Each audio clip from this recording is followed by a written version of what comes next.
In the Season of Discovery, there's a Night Elf character who's hostile against the Horde and the Alliance. And when players ask why, she says, Kalimdor belongs to the Kaldori. I refuse to see it defiled by the lesser races.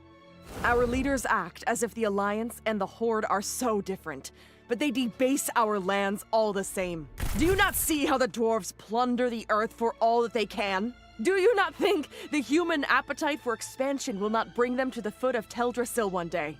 Blades and torches in hand.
in Season of Discovery, there's lots of new content, but with it, they've also introduced new lore within the classic WoW universe, along with mysterious implications and call forwards to lore that will occur in the future events of Warcraft. Now, I will be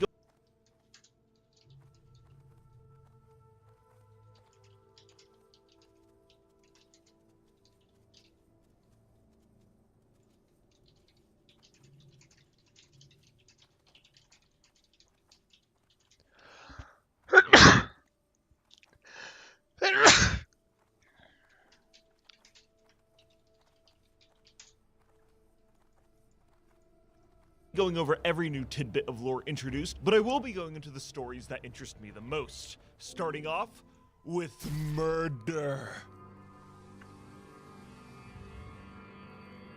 Within the desolate fields of Desolus, players can stumble upon a crime scene. Here they find 2 dead humans and a dwarf. Their wounds and the absence of their belongings suggest that this was not done by a wild animal. During their investigation, players question a nearby goblin, Bibli Futzbuckle, who explains that this is not the first time this has happened. In fact, it seems the only people targeted in these attacks are humans and dwarves. The attacks only stopped when an Alliance Marshal started investigating the area. Futzbuckle suggests players should travel to a port town to try and catch the people who did this. And when players travel to Booty Bay, there's an orc who explains that she was a mercenary hired to attack those Alliance members in Desolus, and the person that hired her left to go to their secret hideout in Arathi Highlands once the Alliance Marshals started investigating. This hideout is a remote location off the coast, separated from the zone. Players find the culprit, Ilari Duskfeather, and ask if she was the one that killed those Alliance citizens. And she says, yes, and she'd do it again.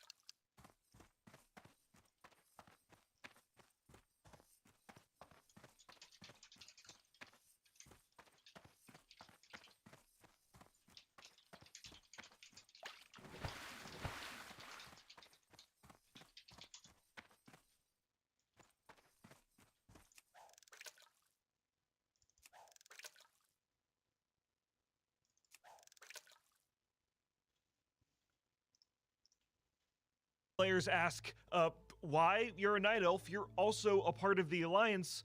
And in response, she goes,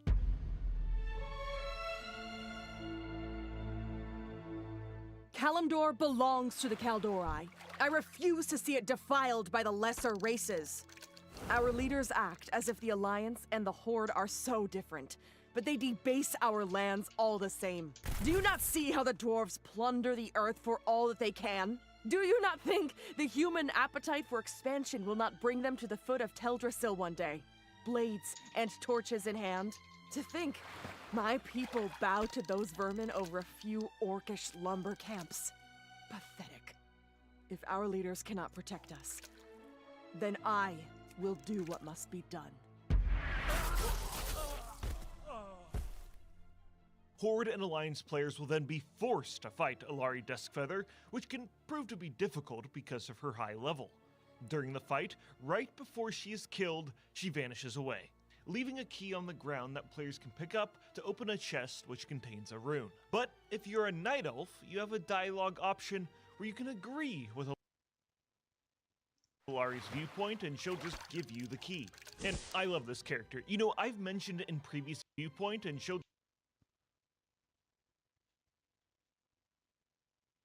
just give you the key. And I love this character. You know, I've mentioned in previous videos that there's a distinct disconnect between Night Elves being these prudish, holier-than-thou tree huggers in Warcraft 3, and then they're just nice tree huggers in Warcraft, and I feel like this quest does an awesome job at addressing that. And since no matter what option you pick, Alari survives, I'm sure we'll see her again in the future phases of Season of Discovery.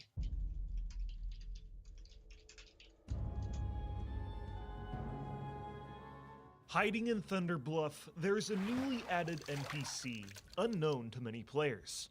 Concealed in stealth, Borton Shade Totem is a Tauren rogue that tasks players with a quest to sabotage the local Harpies and Ventureco mercenaries in Mulgore. Now, Borton Shade Totem is actually a character introduced in the Dragonflight expansion when rogues became an available class to every playable race in the game, and Borton Shade Totem is the rogue trainer in Thunderbluff.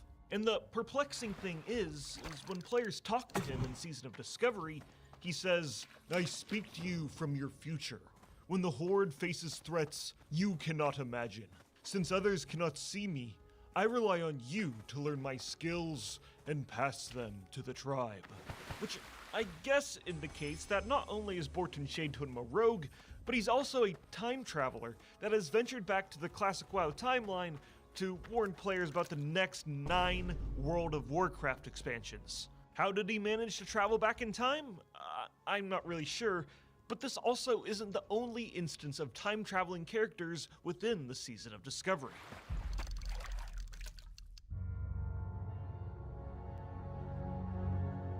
During each phase of Season of Discovery, players can craft an epic quality void-touched item. During Phase 1, this involves an epic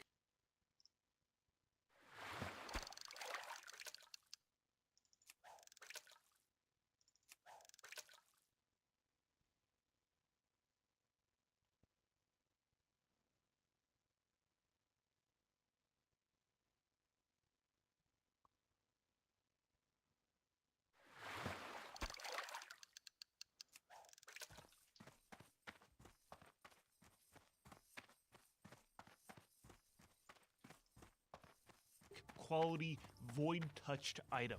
During Phase 1, this involved a long quest line that took players into the Blackfathom Deeps into a secret area underwater to loot an item simply called the Box. The next part of the quest line involves traveling to a remote area above the Ravenhold Manor in the Hillsbrad foothills, where there's this giant glowing crystal. Here, you destroy the box, and what remains after is a void crystal, and then out of nowhere, a shadowy figure appears.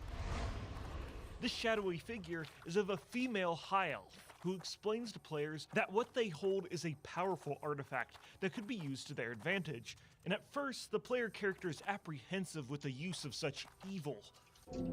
But you can also craft epic quality armor with it, so who cares? You know what? Curse me with your void knowledge.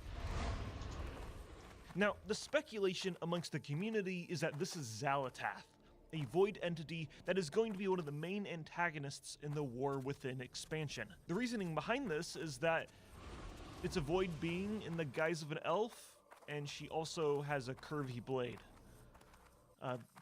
Yeah, that's pretty much it. But if this is the case, that would mean that she is probably traveling back in time to the events of Classic WoW, because during Classic, her essence was bound within the blade of the Black Empire.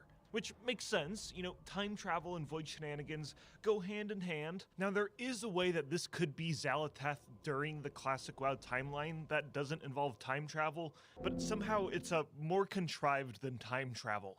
And then during Phase 2 of the Season of Discovery, the shadowy figure returns in the next questline that involves crafting a piece of epic void-touched armor. This questline involves charging a void core. Players find a void core by killing Nagas on an island in Feralos. But this void core isn't charged with power. In order to charge it, you kinda just need to have the void core in your bags and kill any mobs anywhere in the world, and eventually the shadowy figure will appear and offer to charge the crystal for the player. And in return, she expects the player to help her in the future. The loot-hungry players agree, of course. So now we are in the shadowy figure's debt, and I'm sure that she'll be returning in the future phases of Season of Discovery and ask a favor from us. A favor which will probably be morally dubious at best.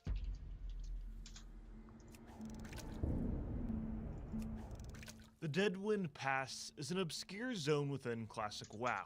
It's a barren wasteland you must venture through to get from Duskwood to the Swamp of Sorrows. But in Season of Discovery, it's where players travel to begin a worldwide investigation.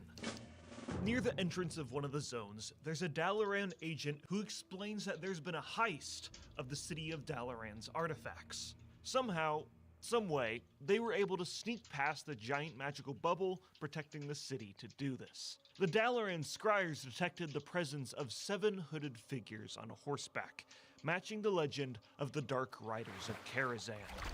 Players are given a trinket, Arden's Sigil, in order to detect their dark presence and hunt them down. The legend of the Dark Riders is a tragic one. Long ago, a group of charlatan merchants, led by a man named Arden, settled in Deadwind Pass.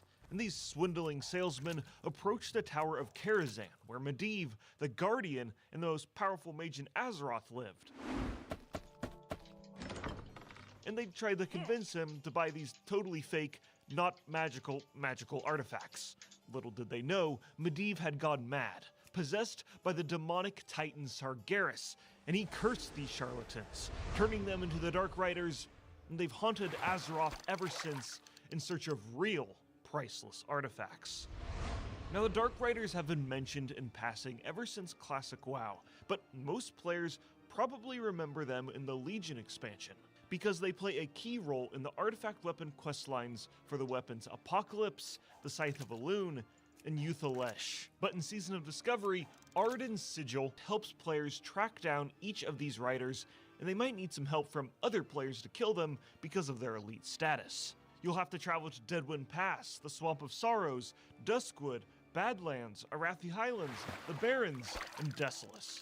So it's a very travel-intensive process.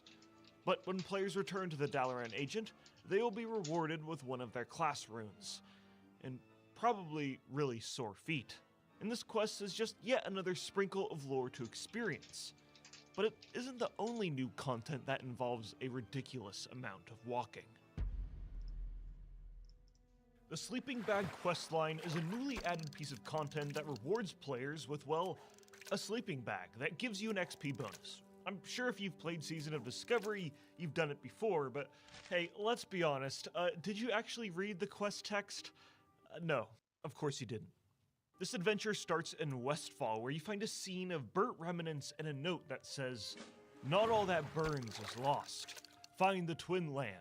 Find the place." That location is on the other side of the world, in the Barrens, where we find a similar scene of burnt remains. Here, another note reads, "The mission said they were both making deliveries for new plague. Looks like simple apothecary accidents to me. Find my cozy spot in the mountains between the Barrens and Desolace if you want a safe place to talk." This new plague is a chemical gas that the Undead Apothecary Society was concocting that is most well known for being used in the Wrathgate cinematic in the Wrath of the Lich King expansion. But really, the Undead loved using this stuff for the whole expansion. But also, this new plague was mentioned in multiple quests in Classic WoW. Like in the Hillsbrad Foothills, where you help a member of the Royal Apothecary Society who says, and I quote, "I look out my grimy window and long for the days our new plague brings this world the death it deserves." And then you force feed it to a dog and kill it. God, I just love when Forsaken are so comically edgy and evil. Okay, sorry, I got distracted there. So, when you're doing the Sleeping Bag quest, you travel from the Stone Talon Mountains to the Lochmadan Dam, and then there's another note stating that the rider is loyal to the Eagle and Fist, which is the symbol of the Kingdom of Stromgard. You get more hints that lead you to Thoradin's Wall, and there is another note that states that this mysterious rider must take his work back underground so it doesn't fall into the wrong hands. And at this little base camp, players get their sleeping bag. And that's the end of the quest. But keen players will realize that they're being watched. Look at one of the sections of Thoradin's Wall, and you'll spot 2 secret agents spying on you. And one is tagged as a beast, and they're also level 77, so maybe they're part of the SI-7 agents from Stormwind? But wait, it gets weirder. These secret agents are all around Azeroth, spying on the player from afar. As far as I know, there are 4 different locations. There's one here at Thoradin's Wall, another on a seemingly random island in the Swamp of Sorrows, another by the Dustwella Marsh Inn, and also on a pillar overlooking the Uldaman Cave entrance. And when you approach any of them, they just say, "We've got friends," and then they just disappear. Like, what? Who the fuck are these guys? Are they just an Easter egg, a clue to a hidden secret in the Season of Discovery yet to be discovered? Well, I've got a theory. Perhaps, maybe, just maybe, these characters are added by Blizzard in order to integrate the Men in Black franchise into the Warcraft universe. That's right, just hear me out. Will Smith and those wacky aliens are now canon. I mean, it just perfectly fits within the season too. These secret agents will use their mind-wiping device called a neuralizer to wipe our Season of Discovery characters' minds so they unlearn all of the runes, and then they can be integrated back into the original Classic WoW servers with no memory of the new abilities that they learned during the Season of Discovery. It's such a crazy idea that it might just work.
The Toy Box collection feature was added. Before the Toy Box, toys were usually just items, trinkets, gear, or consumables with a cooldown that for the most part just took up much needed space in a player's inventories in both their bags and bank. And at number 10 on this list, we have Steam Tongue. This engineering crafted item was added in WoW's first expansion, The Burning Crusade, launched in December of 2006. Even though the Steam Tank minigame was added to the Darkmoon Faire in patch 1.10, Storms of Azeroth, which was released on the 20th of March 2006, it was not until December of that same year that engineers could craft their own version of the Steam Tongue. Initially, the engineer would have to turn in 40 Darkmoon tickets for a quest to get the schematic while the Darkmoon Faire was up. But Blizzard eventually relented and made the schematic for the Steampunk controller purchasable from engineer supply vendors in Orgrimmar and Ironforge for 64 silver in patch 2.3. It should be noted that while the Steampunk controller could only be made by engineers, it is bind on use. meaning anyone can buy one and use it after trading it or buying it from the auction house. This allowed every player to have their own little toy Eye of Kilrog ability without having to be a warlock. The Steampunk controller itself was never actually made into a real toy in the game, but its legacy does live on. First, it can still be crafted using classic engineering to this very day. Second, non-engineers can still get a very similar battered Steampunk controller from the quest Missing Friends in the Terracar Forest. Third, with the Toy Box updated WAD, a toy that is basically the same thing as a Steampunk controller was added, called the Darkmoon Tonk controller. However, this toy is significantly harder to earn because it's locked behind the achievement Ace Tonk Commando, which requires the player to score 45 hits on a target within 1 minute while being chased by zeppelins and trying to target randomly spawning targets. Finally, the Steampunk controller serves as a basis for many other controller toys that were to follow in the game, like the Legion Invasion Simulator, the Crashin' Thrashin' controller toys, and the Micro Artillery controller, to name a few. Since it has its roots in classic WoW, we're including the Steampunk controller as among the oldest toys in the game, even if the item itself never fully received the official title of toy. And at number 9, we have Elun's Lantern. Let's illuminate some knowledge from this Lunar Festival toy, as it is fairly light on coverage. That is because it was added to the game in patch 1.9 in January 2006, a little unimportant patch you might not have heard of, called the Gates of Ankh-Raj. Elun's Lantern is obtained after doing the quest Elun's Blessing from the holiday event called the Lunar Festival, which first became available in late January 2006. To get this toy requires the player to have to kill the world boss Omen in Moonglade. The toy is pretty underwhelming, however, since all it does is convert a solid stone crafting reagent into an Elune stone. Elune stone is a consumable item with only one charge that will summon a ring of light on a specific location that lasts for 3 minutes. It also has a cooldown of 24 hours, making it one of the longest cooldowns on toys in the game, as well as one of the very first few toys that requires an item or reagent in order to use. In addition to that, there are several other ways to get this effect, most notably with an Elder's Moonstone, which can be obtained at no extra cost and only requires interaction with an Elder. Since vanilla, there may have been several iterations of this toy, most notably with the high-powered flashlight, which is a trinket made with engineering from Wrath of the Lich King. There's also a toy from World of Draenor called the Personal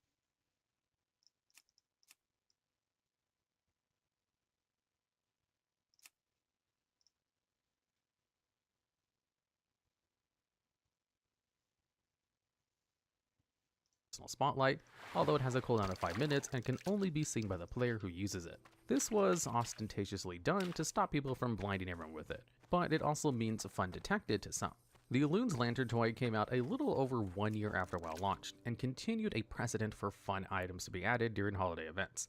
Additionally, it became so popular that several iterations of the toy had been added throughout the history of the game. So, despite all of its flaws under a close inspection, the Elun's Lantern toy is certainly a delight. And at number 8, we have a tie between two toys, the Ultra Safe Transporter Gadgetzan and the Dimension Ripper Overlord. Both of these items can only be crafted with and used by players with the engineering profession. Both of these two items were introduced in the game in patch 1.5 titled Battlegrounds, which was released on the 7th of June 2005. There's not much to say about these items other than that the transporter requires no much engineering and the Ripper requires goblin engineering. What is important is that these two engineering items set up a long-standing tradition of adding a new teleport for engineers to the new continent for each new expansion. The Burning Crusade saw the ultra-safe transport to Tulshi Station for no much engineering, and the Dimension River Area 52 for goblin engineering. Since Wrath of the Lich King, these teleports have been called wormhole generators, with the exception of World of Draenor, in which the item was named Wormhole Centrifuge. In addition to the aforementioned ones from Classic and TBC, there are wormhole generators from Northrend, Pandaria, Draenor, Argus, Kul Tiras, Zandalar, the Shadowlands, the Dragon Isles, and Khazalgar. Blizz seems to be wishy-washy about being able to teleport to certain defined locations, since some of these teleporters allow the player to hone in on a specific location, and others are just random spawns on the continent. So while this major drawback does somewhat limit the functionality of a few wormholes, it still beats having to travel to and then go find random portals in cities, which certainly makes using wormholes a much faster way of getting around. There are some interesting details about each of these toys, but I digress. Since wormholes have a proven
Track record of being added to every expansion, and even before in Classic, they are certainly here to stay. The other important thing to point out is that these engineering toys also were a prototype of many other teleportation toys that would eventually be added to the game, such as the ever-shifting mirror from the World of the Draenor expansion. So not only are the ultra-safe transporter Gadget Sand and Dimension Ripper Everlook very useful even to the present, they are also a core pillar of engineering, and they would be a large hole, but not a wormhole, without them. And at number 7, we have another engineering item, this time the World Enlarger. This item was added to WoW in patch 1.4, the Call to War, which was released on the 19th of April 2005. This item requires no much engineering to make and use. When it is used, it shrinks the player down to a very small size. Yes, the World Enlarger is just a simple and fun little toy. And it is true there are other ways to grow smaller, even in Classic, like with the Noah Shrink Ray or the Noggin Fogger Elixir. Another toy very similar to this one is the Whole Body Shrinka, which was added in Mists of Pandaria, specifically patch 5.3, entitled Escalation. Aside from just allowing for interesting effects on player models, it also paved the way for some more weird and unique boss fights, such as the mouse fight against Mana Devour and Return to Karazhan. The World Enlarger may seem a little underwhelming, but it does cast a very big shadow indeed. And at number 6, we have the Snowmaster 9000. This toy comes from the Feast of Wintervale holiday, which had its first appearance in patch 1.2 titled Mysteries of Meridon, which was released on 18th of December 2004. The Snowmaster 9000 is crammed with engineering, and unfortunately only engineers can use it. The Snowmaster 9000 is essentially a snowball blunderbuss, which can fire snowballs as projectiles. While snowballs are mostly harmless in WoW, they can lead to some interesting shenanigans, especially with their flavor text, which reads, "Throw me." The Snowmaster 9000, despite its meme name, is actually hilariously underpowered, as it only allows for engineers to create one snowball a day using one refreshing spring water. So much for letting it snow. For context, Wintervale vendors sell them in stacks of 5 for 10 coppers. This is why the Snowmaster 9000 is ranked lower than the next toy on this list, even though they both came out at the same time. Even if it is a bit of a troll item, the Snowmaster 9000 is a unique toy and snowball fights are always fun, and it's the only way to have a snowball fight all year round. Coming in number 5 is the Wintervale Disguise Kit. This toy turns players into a snowman that is able to tip its hat, which is a literal hat tip to Frosty the Snowman. Players receive the item in the mail from Great Father Winter himself after completing the quest A Smoky Wood Pastures Thank You. However, it takes the mail exactly 1 day to go through, and the player is not mailed the item until 24 hours after completing the quest. World of Warcraft launched on November 23, 2005, which means that the Wintervale Disguise Kit was added to the game less than a month after its initial launch. Indeed, this toy is so associated with the holiday that there's even an achievement that is required with the toy called a Frosty Shake, which is required in order to get the meta achievement for the Wintervale, which is called Merrymaker. When this toy is applied, it does make the player immobile, but it also makes them start dancing. Despite a cool reception for just being a glorified snowman costume, no one can deny the Wintervale Disguise Kit in its place number 5 spot on this list, and the magic that must be inside its hat. And the item at number 4 is a little bit different because it was never actually turned into an official toy in the toy box. This item is the famous, or perhaps infamous, Bloodcell Admiral's hat. This hat has been in World of Warcraft since its inception, all the way back in November of 2004. When used, it summons a unique Blood Parrot companion. To obtain this item, a player has to do a quest for the Bloodcell Buccaneers. However, in order to be friendly with the Bloodcell Buccaneers, you have to be hated by the Booty Bay faction. Therefore, a lot of players get this item on their way to the achievement Insane in the Membrane, which requires the player to be honored with the Bloodcell Buccaneers. When the quest is complete, the player gets a feat of strength achievement called Avast Ye Admiral. This is a long and notorious grind, and even the achievement notes this by saying, "and try to get some fresh air every now and then," which is the 2008 equivalent of "go touch grass." Up until Legion, there was only one restriction on the item, and that was the fact that the hat was cloth, so only cloth-wearing classes could equip it. It wasn't until Legion that Blizzard made the Bloodcell Admiral's hat a cosmetic item. The fact that the hat is so popular can still be proven, as you will often today still see players slaughtering guards in Booty Bay. The best way to get rep with the Bloodcell Buccaneers is to kill NPCs in Booty Bay. This is interesting to note because the levels and health of the Booty Bay Bruiser guards increase with each new expansion released up until Cataclysm. First to level 67 TBC, then to 77 for Wrath, and then 85 for Cata, etc, etc. This coincided with the increase in the player's level cap. Note that these are not the usual maximum level caps of most NPCs, which increase to max level with a new expansion comes out, but rather that these levels are a couple below the current cap at the time.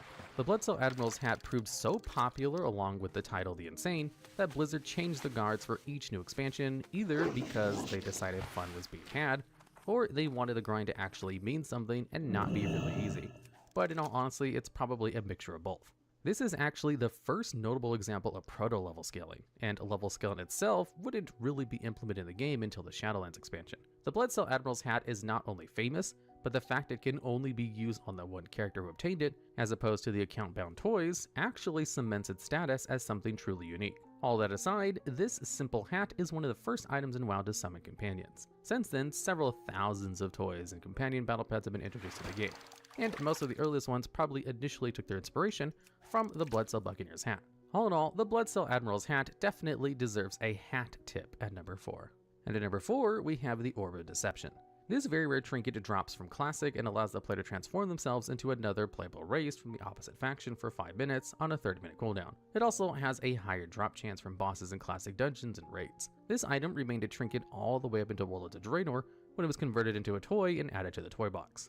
It wasn't until Shadowlands that Blizzard finally let players do content together cross-faction, but at least this toy allowed players to feel like they were doing it earlier than that. Specifically,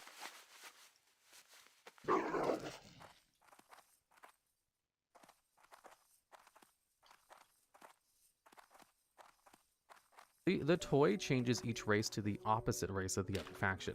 Humans change into orcs, orcs change into humans, and the other core races from Classic are dwarves and trolls, night elves and undead, and gnomes and tauren. Both the Burning Crusade and Cataclysm introduced 2 new races to both factions. So those are the pairs. The Draenei turned into blood elves and Worgen into goblins. All the allied races likewise are also paired when they're introduced. Lightforged Draenei and High Mountain tauren, Void elves and Nightborn, Dark Iron dwarves and Magmar orcs, Cold Terrans and Zandalari, and Mecha gnomes and Volpera. The final 3 races, which start off as neutral, which include Pandaren, Drakthir, and the Earthen, are all given a random race of the opposing faction each time the toy is used. There are a plethora of transforming toys and consumable items in WoW, and most of them can be traced right back to the Orb of Deception trinket. Even toys like the Transmorpher Beacon are iterations of this idea from almost 20 years ago. Not only is the Orb of Deception deceptively influential in the types of toys that have been made into WoW, but it also was updated with each new race, which reflects how unique and interesting of a toy it actually is. And at number 2, we have Darthol's Rod of Transformation. This is another transformation toy, which turns the player into a furbolg for a short period of time. While a pretty simple toy, it has a long history, so let's start from the very beginning. Darthol's Rod of Transformation was originally a quest item when added to the game at launch. The item is a quest item that was only available during an Ashenvale's quest called Rain's Cleansing. It was also an Alliance-only quest, so Horde players could not get the item. In order to be able to use the item, Alliance players had to accept the quest and then keep it in their quest log, and then not turn it in to be able to use the staff. Darthol's Rod could be used anywhere and had a 1-minute cooldown, making it quite the fast, friendly, furry, furbolg faculty fabrication. Blizzard did try to nerf the item to only work in the zone of Ashenvale and Wrath, but that didn't work, so it was rolled back a patch later. Cataclysm saw a complete revamp of most of the old world, including Ashenvale. The old quest was removed and replaced by a new one, but a new quest was very similar and also had a similar item called Darthol's Rod. However, this quest item did indeed now only work in the zone of Ashenvale, but it was also available to Horde players now. Because Darthol's Rod of Transformation was so popular, Blizzard added into the game in Cataclysm as an item called the Staff of Fur and Claw, which can still be purchased from the Timbermaw Hold by both factions after hitting Exalted with them. Unfortunately, this requires a long rep grind, and the toy only lasts for 3 minutes on top of a 1-hour cooldown, which is quite the reduction of what the original quest item had allowed. The Staff of Fur and Claw was made into a toy with the introduction of the toy box in World of Draenor. The story of Dartle's Rod is not quite over yet, however. Furbolgs were once again added to the game with the Dragonflight expansion, this time with a newer model. Once again, players could grind Rap and learn Furbolg to help the Winterpelt Furbolg, and in return, when the players had exalted with them, the Furbolg Chief would give them another toy, this time called the Primal Staff of Claw and Fur. This toy does the exact same thing as the Staff of Fur and Claw, but instead turns the player into the newer model Furbolg added in Dragonflight. The Primal Staff of Fur and Claw is much better than its Cataclysm predecessor, and the fact that transformation lasts for 5 minutes on a 10-minute cooldown, instead of the terrible 3 minutes on a 1-hour cooldown. Going back to the original Dartle's Rod transformation from Classic, this item is important in WoW's toys history for 2 big reasons. First, it was the very start of transformation toys in general. In Dragonflight, there are now probably hundreds of these toys. Secondly, it was the first toy to be rewarded from a quest, even if it wasn't intended to be. This set the precedent for quests to award toys, and today in the modern game, there are hundreds of toys that are just awarded from quests. So this funny, silly little goofy quest item from Classic essentially jump-started transformation toys in WoW, which is why it comes at number 2 on this list. And finally at number 1, we have the Piccolo of the Flaming Fire. This toy was originally a trinket from Classic Stratholme that dropped from the Heartsinger Forreston. Even Novice WoW players will probably know this toy because it's used to troll in group content all the time, such as the beginning of Battlegrounds or in raids.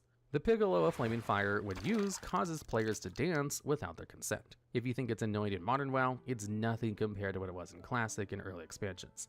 First off, the toy was so annoying that by the second patch of WoW, Mysteries of Meridon, Blizzard had already reduced its AoE effect. Up until the Legion expansion, using the Piccolo of the Flame Fire trinket or toy affected everyone around you, not just those in your party or raid. And it wasn't until World of Draenor when it was made into a toy that it stopped players from being interrupted while eating or drinking. Before WoD, the effect also lasted an indefinite duration, as long as the player didn't move. Its AoE effect was also nerfed to affect those only within 5 yards of the player as well in WoD. So this toy is not only one of the most trolliest items in the game, it is also one of the longest and most enduring. The Piccolo of the Flaming Fire is up there with a toy train set on how annoying it can be. In fact, Blizzard has even put in measures against abusing these items. In the modern game, the Piccolo of Flaming Fire has a 30-second long cast, and the toy train set can be destroyed with a wind-up train wrecker. Additionally, there are some items that cancel out some of these troll toys, such as the Neural Silencer. The Piccolo of the Flaming Fire is such a meme that there is even a trading card named after the trinket, which was released in the Heroes of Azeroth pack in 2006. The Piccolo of the Flaming Fire continues to uphold its ignoble title as one of the most annoying toys in the game even to this very day, some 20 years later, which is quite an accomplishment. The trinket and its subsequent toy version are one of the most nerfed toys in WoW, and Blizzard has added items to use against it because it's so annoying. Combine this onto the fact that this trinket was added when WoW originally launched in 2004, and it's no wonder that it edges out the Bloodsteel Admiral hat, the Orb of Deception, and Dartle's Rod transformation to come in at the first spot on this list of the top 10 oldest trinkets in WoW. Well, that does it for this video. We've had some fun fooling around with toys, but who would have guessed that all the oldest toys in WoW come from vanilla are iterations of items from vanilla. As always, thank you for watching and giving me the privilege of your time. If you have any suggestions for more top 10 videos, leave them in the comments below and we may just toy around with them a bit. Take care, and we'll see you in the next video.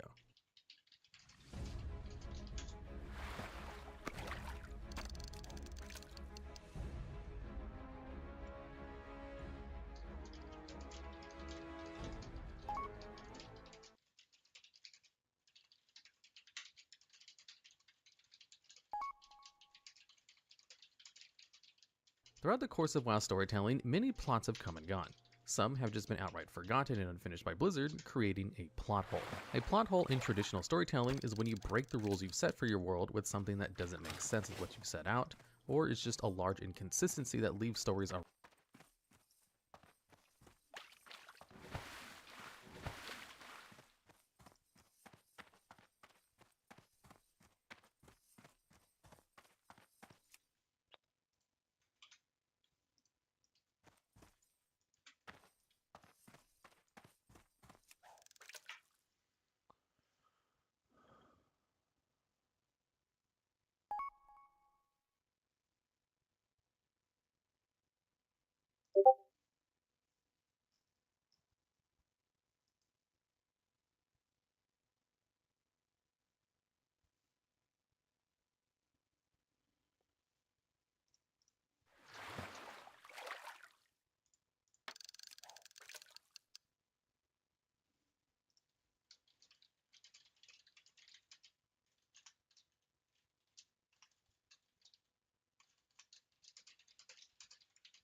It's quite clear that Season of Discovery is missing something extremely crucial to the gameplay experience. Everyone has abilities from Wrath of the Lich King and various other expansions. But do you know what we don't have? That's right, hero classes. And I'd wager that's the reason why the game doesn't feel quite right. And perhaps you felt it too, that something is missing. Many would argue that hero classes have no place in Season of Discovery. However, it's worth remembering that Death Knights, monks, and demon hunters were in Warcraft 3 and are crucial to the lore, so they have a rightful place in the game. Just imagine how cool it would be to run around as a Death Knight in vanilla WoW. It's such a missed opportunity. And let's not forget about Blade Masters. The thing that hurts SOD is the lack of innovation and the devs being too scared to make the right decisions. There simply isn't enough changes to make it different from vanilla WoW. The good news is, this can easily be remedied by implementing Death Knights, monks, and demon hunters into Season of Discovery's item shop for the small fee of $99.99 each. I'd swipe for them.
Happy birthday, America.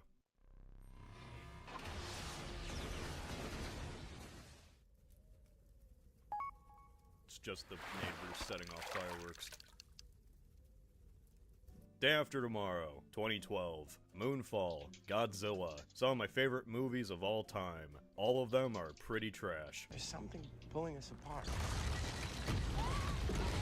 If you didn't know by now, I enjoy Roland Emmerich disaster movies. Kinda like you enjoy a double cheeseburger from McDonald's. Is it made out of quality beef? Cooked to medium rare? Never in your wildest dreams.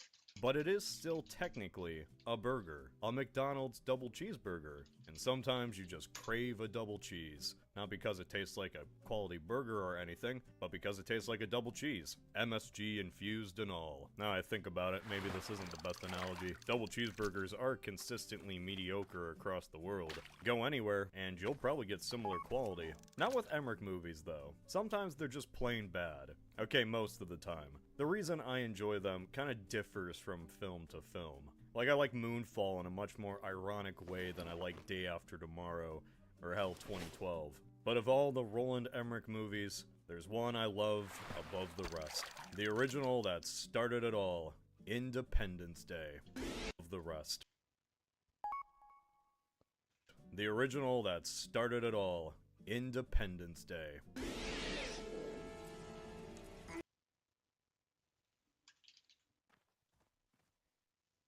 Emmerich movies, there's one I love above the rest.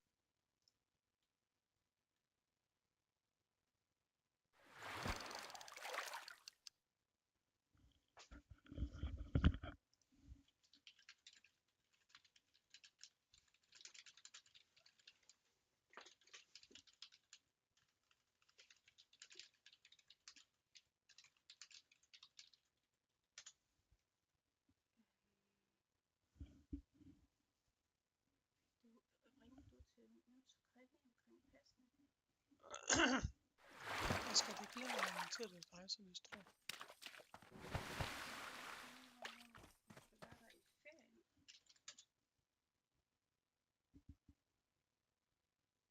Nå, til D&D?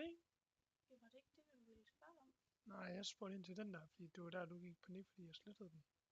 Ja, nå, men det er jo den der, altså, fordi Ja. hvis ikke de kan, så må vi jo aflyse det. Jamen, det er du ret i. Nå, men jeg kan også godt ringe, det var lidt ringe, hvis du havde gjort det. Jamen, det har jeg ikke. Jeg har aftalt, at rengøringskonen, hun kommer tirsdag, onsdag eller torsdag. Den er bare fint. Så er hun nemlig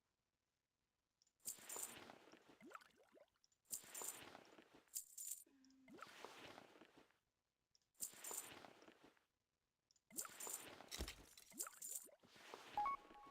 Rune siger, at han har kommet med kirsebær, solbær, hindbær, stikkelsbær og rips. Sådan. Og de har ferie.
Skal jeg gå ud og sætte Harry Potter op til os? Jeg kan ikke... Kan jeg godt snakke til dig? Ja, jeg fisker bare. Nå, men du skriver jo med folk. Nå, jeg ved det lige meget. Jeg vil lige prøve at høre Rune om mig. Fordi så skal det være en gang i næste uge. De skal afsted næste lørdag. Fordi jeg synes, det er lidt sent at tage det ud.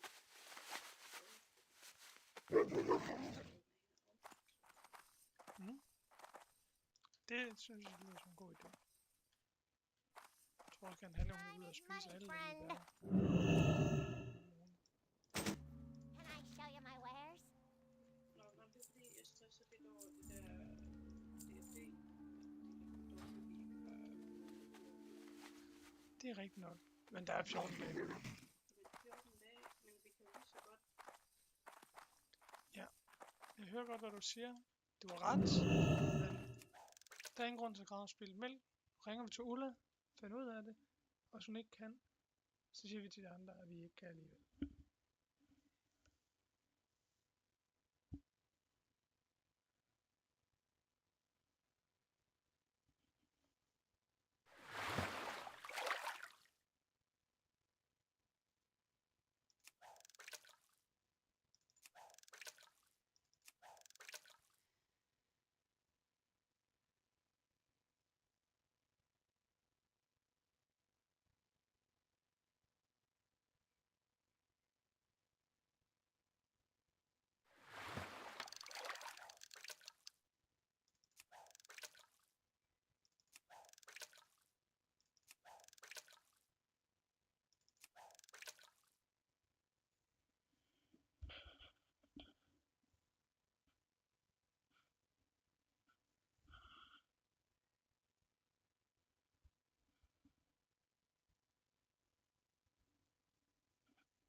Skal jeg kigge på det? Ja.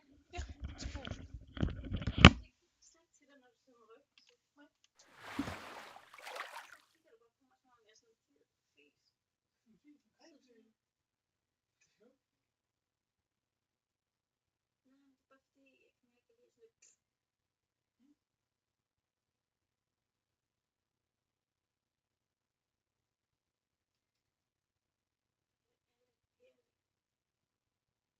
Det er fordi, jeg er ved at gå noget op for mig. Eller jeg er ved at acceptere noget. Og det er, at jeg tror simpelthen, at jeg har holdt en sukkerdetox. Jeg er ikke kommet så langt. Min current streak. 3 dage. Sådan. Men det er bare fordi, nu det går op for mig, jeg er simpelthen blevet afhængig af sukker. Altså det tror jeg. Og det er bare kørt på siden min barsel. Men det bliver bare sådan skørere. Altså sådan, du ved. Og så bliver det bare sådan en vane. Jeg skal lige have sådan noget chokolade eller sådan noget. Så kan jeg bare mærke, det dur ikke. Men jeg er også bare sulten hele tiden, føler jeg. Fordi at alle de der små chokoladepauser, eller hvad man siger, eller de er der jo ikke. Så er jeg bare sulten. Og så prøver jeg ikke at spise, altså du ved, noget andet. Fordi, så kører jeg jo bare crackers, eller hvad fanden det er. Men ja. Og så hjælper det også at drikke. Hvis jeg drikker en kop te, så kan jeg også godt sådan, i stedet have en kop te. Det er bare, du ved. Så jeg er bare sulten. Det kan jeg godt forstå. Jeg vil sige, at min erfaring er, at det tager cirka 14 dage. Så du vender dig til det, at din krop begynder på B-forbrænding. Ja, det er sådan, vi har A-forbrænding, som er en hurtig forbrænding, som er sukkeren, så har vi B-forbrænding, der er en langsom forbrænding, som er fedtet. Og det tager cirka 14, fordi kroppen det er bøvlet at lave det B-forbrænding. Det gider kroppen ikke. Det vil bare lave det der A-forbrænding, det er bare nemt. Så det tager lige 14 dage, før kroppen siger, okay så laver jeg det B-forbrænding. Ja, men jeg tror bare, du ved, så det bare startede helt tilbage til, at jeg havde ondt af mig selv, mens jeg på barsel, og så er det bare blevet ved, og så er det sådan lidt, jamen, jeg sidder alligevel bare inde i stuen, og Peter spiller, og så kan jeg lide lidt chokolade, altså så fedt. Det er bare sådan en, så er det bare, i stedet for at det er blevet sådan en, I treat myself, så er det bare blevet sådan en vane. Sådan skal det jo heller ikke være. Eller sådan, hvor jeg tror bare, det gik op for mig, at jeg ikke nød det. Altså, det der, hvis du spiser chokolade, men ikke får den der, lækkert chokolade, men bare tænker, det er sgu da noget pap.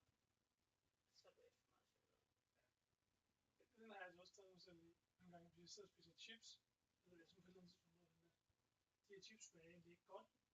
Så stopper jeg, så kan jeg bare høre min hjerne sige, hey, jeg sagde ikke, du skulle stoppe med at spise, bare fordi de var dårlige. Ja. Så kom bare ind igen. Ja. Nå. Så nu ser jeg lige, hvor længe jeg kan holde den her. Det bliver nok lidt svært til fødselsdag på søndag. Det må vi se. Må jeg fortælle dig en sukker-kalorierelateret opdagelse, jeg lavede den anden dag? Jeg var nede i Netto, og så fandt jeg sådan en pakke Lion morgenmad. Og så sidder jeg og kigger på det, og så står der jo Lion breakfast med karamel og sådan noget. Shit. Og så kigger jeg på den. Okay, det er 600 kilojoule. Det er jo ikke så meget. Det jeg siger, portions. Per 30 gram. Så kigger jeg, 100 gram, så er det sådan noget, 1600 kilojoule. Så tænker jeg, okay, og der stod der, high in fiber. Så jeg på Lion. Godmorgen. Så kigger jeg bag på, så det er 3% fiber. High in fiber. Og så sådan lidt, okay. Da jeg så kom hjem, så er jeg sådan lidt, jeg ved det der løsning køber til hende.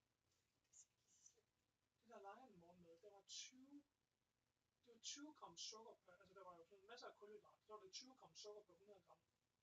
Det derude, tror jeg, der er 24 gram sukker per 100 gram. Er det rigtigt? Og den er kilojoulen på det derude, som han får. 2.000 kilojoule per 100 gram. Det er den gule pakke, hvor der står mysli på og høj fiber. Det er jo ikke engang den, hvor, altså jeg vidste godt, at der nok også, altså det smager jo godt. Det er jo Kellogg's, så selvfølgelig ja, men der er jo også en chokoladeversion. Det var det, jeg tænkte på. Og så tænkte 2.000 kilojoule på 100 gram, og det er jo selvfølgelig rigtig meget af det er korn og brød og ved, altså det er også, hvis du kigger bag på almindelig hvedemel, og så bare kigger på sukker, energiforholdet i hvid hvedemel er cirka det samme som sukker. Så hvis du spiser 10 gram franskbrød, kunne du godt spise 10 gram sukker. Det, jeg kommer ikke til at gå med sådan noget. Nej, men jeg synes bare, det var crazy at tænke på et produkt, som jeg i min tænker, det her er jo markedsført som en sund, også fordi det er jo store crunchy stykker, som du skal tygge, du skal gøre modstand med det der leger, når det er luft i poppen. Man kan sige, det er jo ikke, ved jo godt, det ikke er sundt, fordi så er jeg jo købt den der, hvor det bare er ren, altså noget mysli med rosiner. Du ved sådan nogle, man kan godt få, altså så snart det er sådan at bearbejdet, altså så, de jo ikke, hænger jo ikke sammen, der skal være noget, der hænger, så der gør det, altså, så jeg ved godt, det ikke er sundt, men jeg havde bare tænkt, det var måske kun materials, eller lidt bedre. Ja, og det er bare sådan, jeg tror, at der er mindre kilojuice, og nu ved jeg godt, det er jo ikke bare kilojuice, man skal også kigge på sukker og fedt og kulhydrater og alt muligt. Jeg kan faktisk ikke lide at snakke om det her, fordi at jeg kan ikke lide, hvis jeg skal til at bekymre mig om sådan noget. Det kan jeg mærke, det bliver en slippery slope. Det kan jeg ikke lide. Okay. Det er bare meget. Jeg synes, det er uendelig interessant. Det er derfor, jeg kigger på det. Jamen, jeg tror bare, hvis jeg begynder at interessere mig for meget om det, så kan det jo komme til at styre ens liv. Ja, det kan det godt. Det er helt. Det kan jeg godt forstå.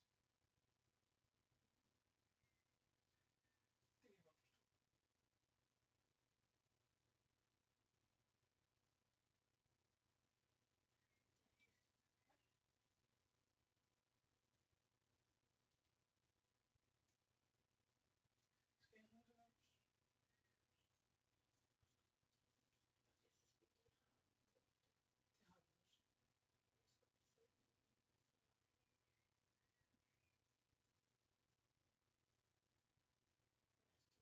Det har vi også. Det er kun om lørdag. Det er, altså jeg havde nogle godt på at gå ind og spørge Rik og Frederik. Det er bare ikke, at jeg har set dem længe.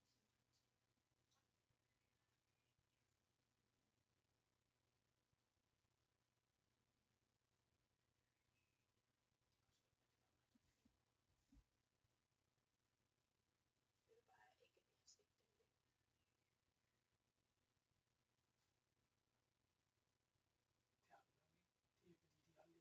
fordi, de aldrig er hjemme. Den bil, den er sgu aldrig hjemme derovre.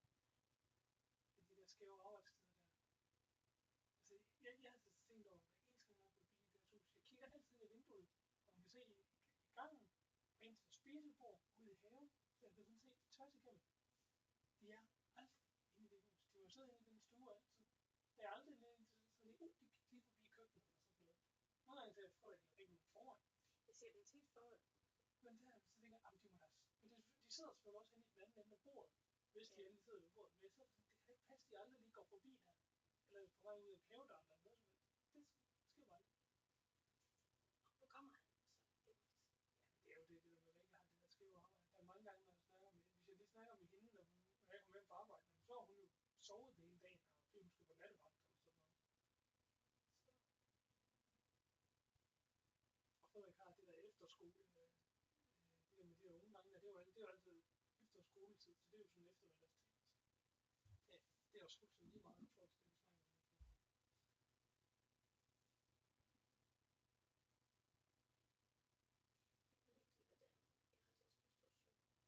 Det er okay. Det er lidt svært.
ved, jeg skal både lave introprogram til ham, og så skal jeg også lave introprogram til Vinnie, for Vinnie skal babysit Jesper de 2 første dage, han starter. Og så har Ingrid ham, altså resten af den uge, og så næste uge, og så kommer jeg tilbage på ferie. Så jeg skal også lave intro, altså du ved, som om, at det er ikke nok med, at jeg skal forberede, ved, hvad han skal, men de skal også, de er jo sådan, altså Ingrid, hun er sådan lidt, der er sådan, for jeg ved ikke, nogen, der har skrevet det der introprogram. Nå, men du ved, sådan, hvad skal jeg sætte ham i gang med? Og jeg var sådan, det er jo sådan noget, der er, hvad kan man sige,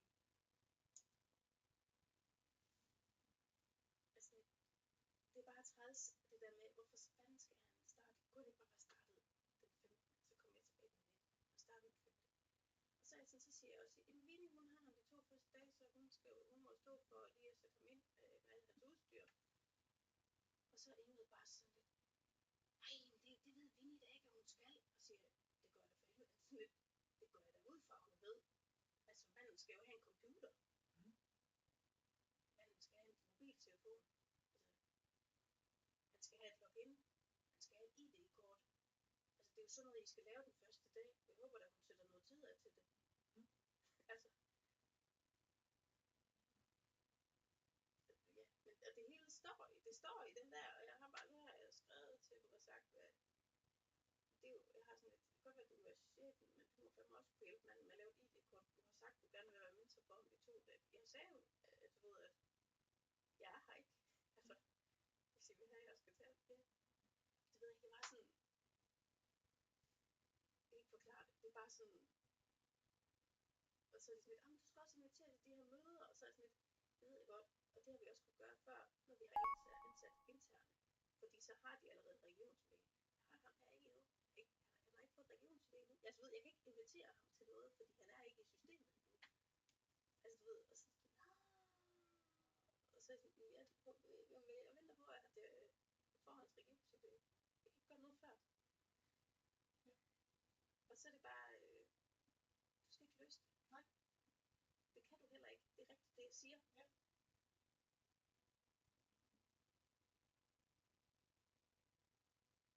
Du har jo bare en løsning.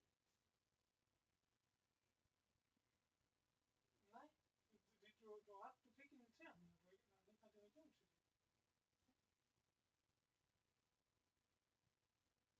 Så det er bare som om, at så hiver jeg, det der irriterer mig, det er, at alle kigger på mig som den der vidunder, der bare ved alt om, hvad fanden Jesper gik og lavede som service manager. Og der har jeg bare lyst til sådan lidt, okay, men det var ikke mig, der var mentor for Jesper, det var Martin. Jeg aner, om Jesper han gik altså fandme bare sin egen vej. Jeg har ingen anelse om, hvad manden lavede. Jeg ved bare, han gjorde det godt. Og så er det sådan lidt, så må du kunne sætte ham den nye Jesper ind i, hvad fanden han skal lave. Og du kan så forklare ham, hvad der skal ske på de her drifts- og udviklingsmøder. Og jeg er sådan lidt, jeg har aldrig selv været med til det. Det kan jeg ikke forklare. Jeg ved ikke. Det er helt sikkert. Den gamle hed Jesper, og den nye i samme år, det hedder også Jesper. Ja. Okay, det er derfor, jeg må have fået det. Ja. Jeg kalder den gamle Jesper Albert. Fordi det hedder han. Nå, okay. Og nu hedder det bare Jesper.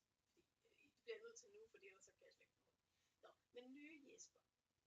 Og så er det sådan lidt, så kan du sætte ham ind i de møder, og jeg er sådan lidt, men det kan jeg jo ikke, jeg har aldrig været med til.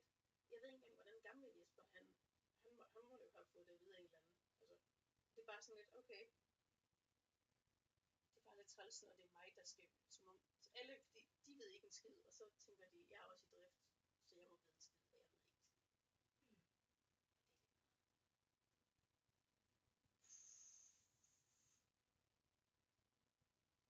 Er det dig, der skal lave de her opgaver? Nej, det er jo ham, der skal.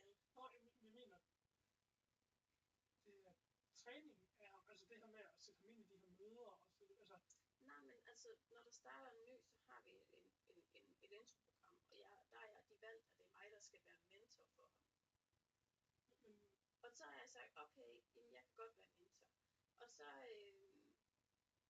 men hvem skal ellers sætte ham ind i det? Gamle Jesper er her jo ikke.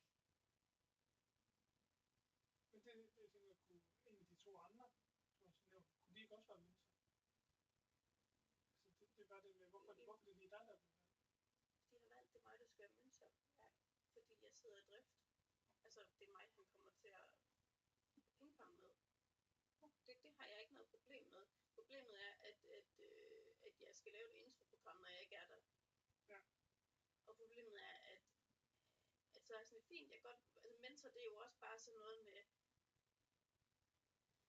du ved, hvordan logger jeg ind, hvordan gør jeg de rigtige ting, forklare, og hvis der er noget spørgsmål, så kan, er det ligesom sådan en, okay, men så ved jeg, at jeg skal sætte noget tid af i mit, altså han kan komme hen og spørge mig om noget, og så skal jeg ligesom være klar til at, altså, at hjælpe på hver, altså sådan en kontaktperson.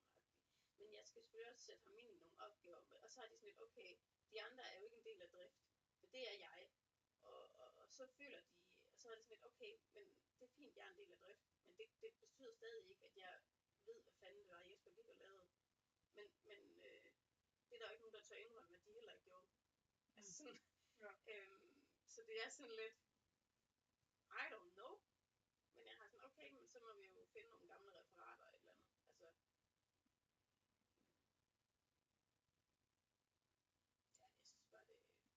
Jeg synes bare, det er nederen, for jeg har sådan lidt, okay, men altså,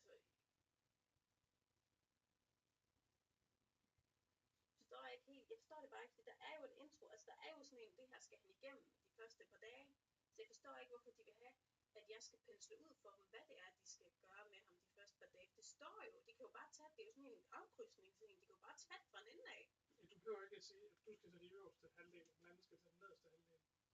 Du skal bare starte på toppen af, og der hvor den ene stopper, der skal den anden tage over. Det er jo det, jeg siger, okay, men han skal alligevel have en intro med Vinnie til området, jamen, så kan hun jo tage den de første 2 dage, der hvor hun ligesom har ham de første 2 dage, og han skal have noget intro til governance ved Ingrid, og sådan, okay, men så kan du jo tage det der i løbet af de første uge, der du har ham. Og så ellers er der jo alt det her andet praktiske, og så var det sådan, at så ser de første opgaver, han skal lave, det er egentlig noget lederskab, fordi hun ved ikke, hvad han skal lave. Så nu er jeg bare sådan, okay, men der er den her bilag til noget kontrakt, som jeg kan se. Jeg var inde og finde introprogrammet til gamle Jesper, for at se, hvad hans første opgave var. Så snakkede jeg noget af det, men det var altså ved. Og så er jeg bare inde og finde en masse sider på vores conference, hvor jeg tænker, det er sikkert relevant, altså ved, det kunne være relevant for ham at læse. Men det er meget sådan, her er noget, du kan læse, fordi jeg ved ikke, hvad manden skal gå i gang med som sådan en opgave. Så det er jo bare, altså det man kan sige, det er jo, og så kan jeg jo bare give det til Ingrid og sige, det er mit bud. Og så må du jo se, hvor langt du når med ham. Og så var jeg også lidt, men som sagt, han skal også igennem det. Og han skal også snakke med Martin omkring noget sikkerhed og sådan noget. Det kan han også gøre. Fordi Martin er tilbage på ferie der.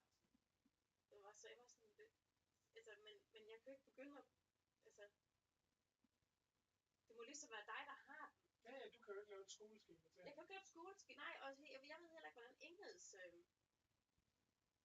plan er, men hun har da været mentor før, så jeg fatter det ikke.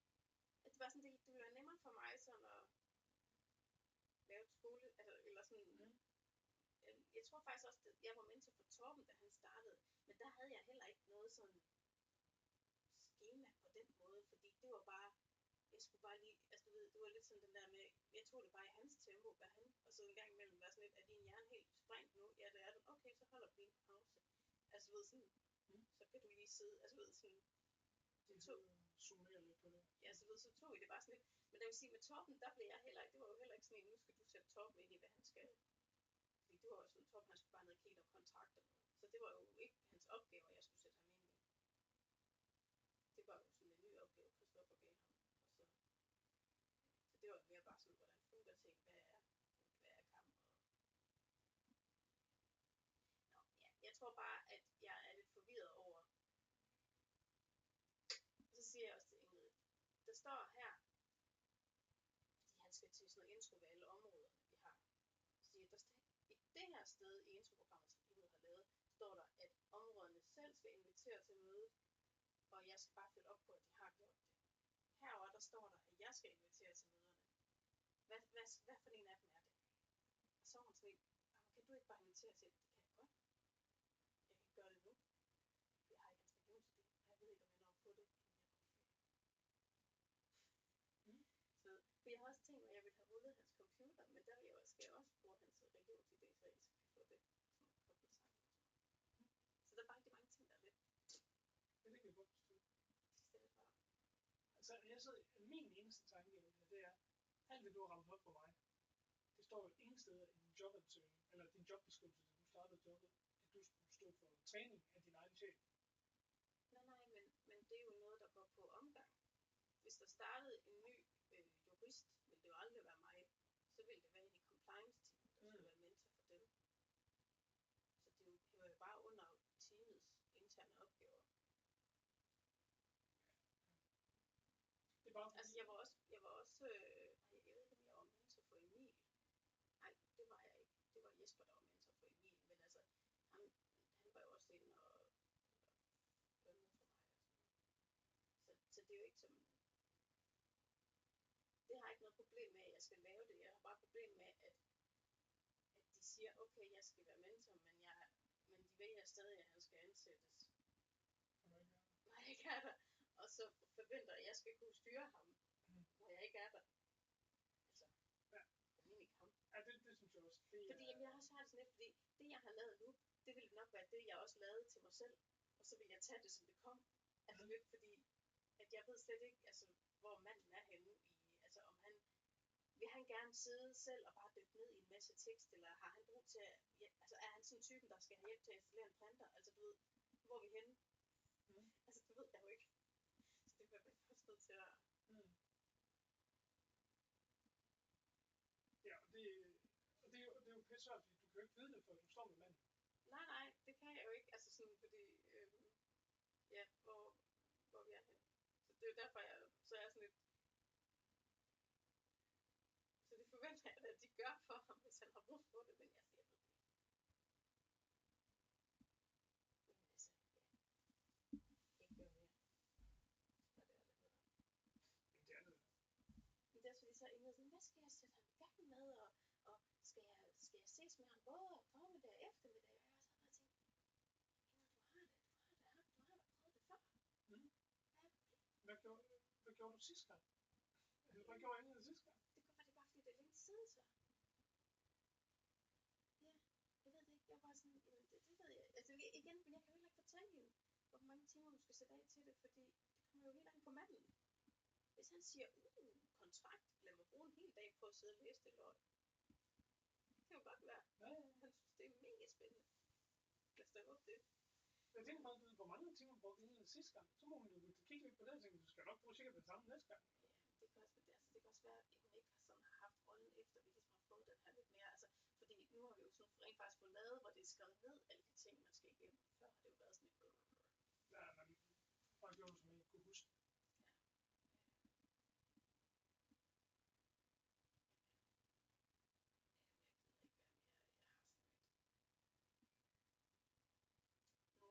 Jeg har lavet et skriv til dem begge to, hvor jeg siger, I kunne gøre det og det og det. Alt er uddybet i introprogrammet.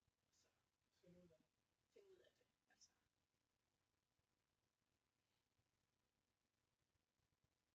Altså jeg har jo sørget for at få alt udstyret til ham, inden Annemette gik på ferie. Fordi det er ligesom hende, der kan skaffe det. Men hun havde det så heldigvis allerede. Hun havde næsten liggende. Så vi har headset og webcam og computer og telefoner. Altså alt det der til ham. Det er udstyr. Det ligger i mit skab. Det er jo fedt. Altså, det hjælper jo sindssygt meget. Det gør det. Nå, det ved jeg ikke. Jeg skal have en kop te. Og så skal vi banke. Vi skal bøllebanke.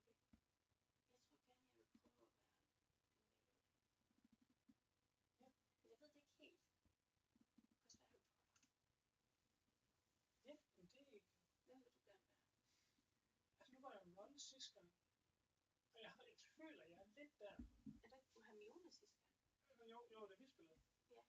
Ron, det var over. Og jeg føler, altså hvis du gerne vil spille Harry Potter, så vil jeg gerne spille Ron, tror jeg. Ja, jeg vil gerne være Harry Potter. Ja, nu skal jeg finde mig, fordi Ron hænger sammen med Harry Potter på en god måde. Han kan så også godt fungere selv. Ja, men det er fordi, jeg lige så har tænkt på Neville. Fordi nu døde vi lidt på gange, og hvis vi kun er 2, så betyder det bare, at Butterbeer, den er, du ved, så mangler man, du ved, så dækker den hele hullet, i stedet for halvdelen af hullet. Fordi den rammer 2 spillere. Og så har den det der discard mechanic indbygget i sig, som jeg tror, Vi var altså ikke særlig langt fra det sidste gang. Nej, Hvis ikke vi havde snydt os selv, så tror jeg altid, vi havde været tæt. Altså, det var ikke langt fra. Jeg sidder lige og svinger mellem run og level, tror jeg lige nu. Fordi jeg synes, for mig, også fordi, det var også fordi, jeg trak 0 spells, så det var ikke så fedt. Men også den der ene coin føles ikke så impactful, synes jeg. Det er noget andet end, når du ved, når vi er flere spillere, for så er der flere spillere, der kan nå at give en coin til den sidste. Jeg tror bare gerne, jeg spiller på det, fordi jeg stadig ikke har fattet helt, hvorfor han er god. Ja. Altså, eller jeg skal lige forstå det. Jeg synes, han var god, da Jonas han spillede ham. Ja. Men hvis det kun er, når man fjerner hvis det kun er, når man fjerner fra location, så er det jo kun hver gang, du dræber en fjende. Og hvis der kun er 8 fjender, så virker den jo kun 8 gange. Altså hans power er essentielt. Medmindre du trækker de der fjern en spil. Men det gjorde vi jo ikke hele sidste spil. Og hvis man ikke gør det, så er det jo faktisk... Det er også det, der gør spillet meget sværere. Jamen det er det jo, men det er bare, hvis man har sådan et spil igen, så virker hans power jo kun 8 gange i løbet af et helt spil. Ja. Det er jo ringe. Ja. Egentlig. Nå, ja. Hvad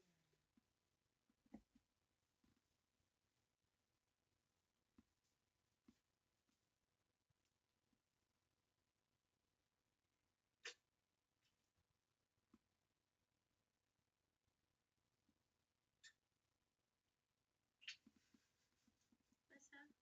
Det er bare, nu er du gået over til at blive en masse lort af, nu er du bare så kærlig. Så nu er dit hoved blevet tom.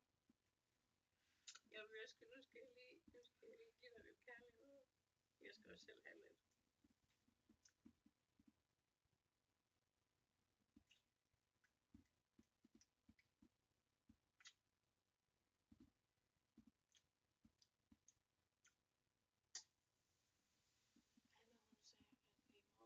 Anna, hun sagde, at i morgen efter morgenmaden, skulle vi køre ned til lægen, så hun kunne få gips på. Ja, så må vi gøre det. Ja, for hun havde lidt nogle takker her. Så skulle lige gips på, og det var ikke nok med tæppegips. Så det må vi lige se på.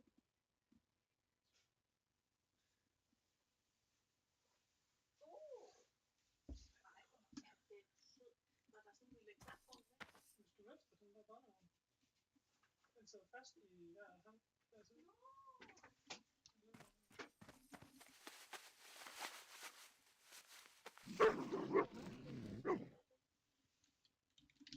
Jeg har overtaget.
The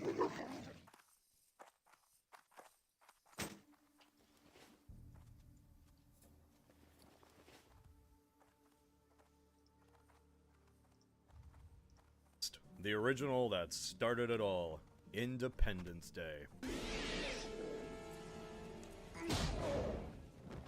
Welcome to Earth. Independence Day is by far Roland Emmerich's most popular film. He may have had others before, and others after, but nothing connected with the general audience more than this titan of cliches and peak 90s stupidity. When I say titan, I mean it. This was the 4th highest grossing movie of the entire 1990s. Among films like Titanic, Lion King, and Jurassic Park was this. All of these movies went on to define film history, where they're still talked about to this day.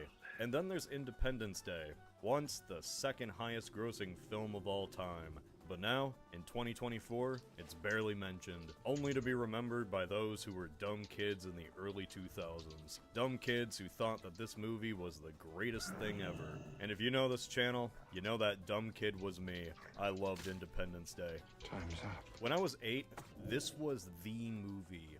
It had everything. Aliens. Explosions.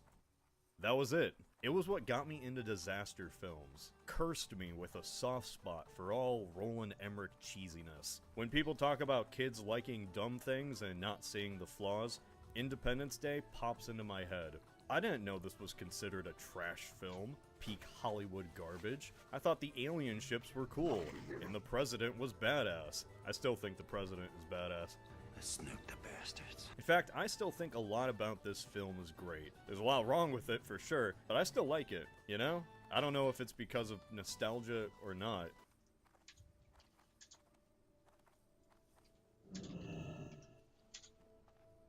Jeg skal lige lave en ting til en, så kommer jeg. Nej, hold nu op.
Not just nostalgia because I was a little goober who had an undeveloped frontal lobe, but nostalgia for this type of film in general. Hollywood trash. But like, 90s Hollywood trash.